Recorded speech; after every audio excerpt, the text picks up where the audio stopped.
Okay. We were young, 22, we were living in Japan. He was just really fun and we just got on, and then 14 years later here we are. We started trying after about 6 months. I was like, come on. Saw the doctors and everything was fine. I had mild endometriosis, but nothing dramatic. My husband had his tests, the easy part, and it was fine. He had slightly poor motility on his sperm, which means, no, morphology. I liken it to a car. There are lots of cars, they're working fine, but they're slightly bashed. And I remember one time, it was like, we got home at 1 a.m. and it was like, come on, we have to have sex. Rather than, oh, let's just be spontaneous. The spontaneity is taken out of your sex life. But I mean, we joke about it now, about that time just being like literally the worst sex we've ever had. That's terrible to say, isn't it? But at least we joke about it now. It's just the monthly, you try and try and try, and then it just doesn't happen, and then you get your period and you're just like, oh. And it's just sad. It becomes all you think about. We did IVF and it worked. But then we lost.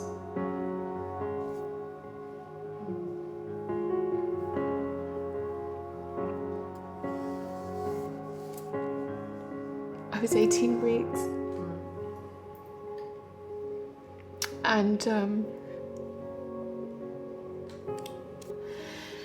yeah, it was the worst experience of my life. And I thought I'd break in half.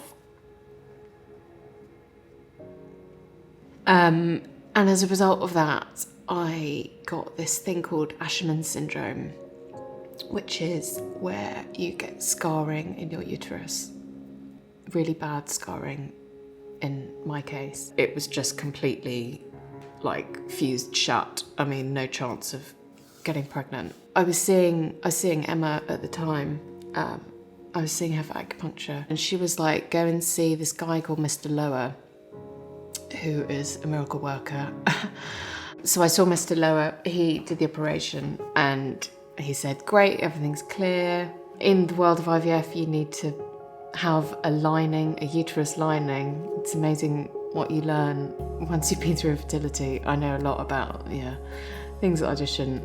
You need to have a really good uterus lining to get pregnant. And after you've had Asherman's, your lining never really gets as good.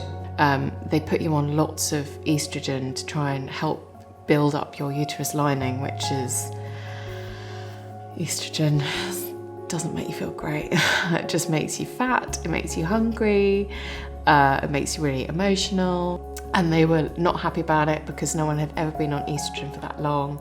Being on high dose estrogen for a long period of time is really not very good for you. Anyway, so we went back the next week and my lining had grown to, I think it was 8.1 millimeters, which in the world of Asherman's and having that scarring was a miracle. So they put the embryo back in. 2 weeks later, I took the test and it was positive. And it was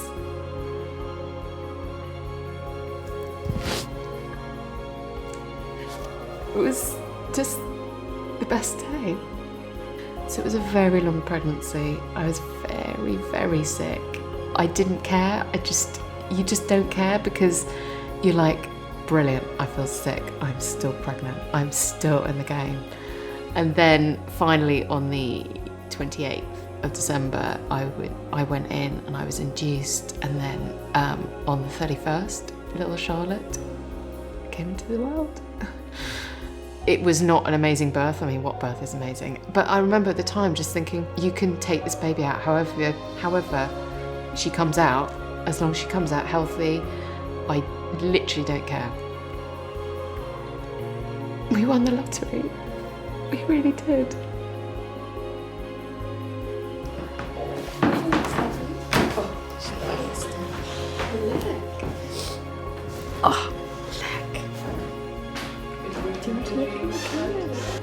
just quite lonely. No one ever talks about infertility, but wouldn't it be great if we could just say, yeah, you know what, we're going through infertility and it's really hard.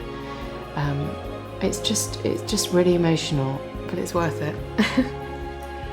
Charlotte's like, whatever, mummy, give me some food.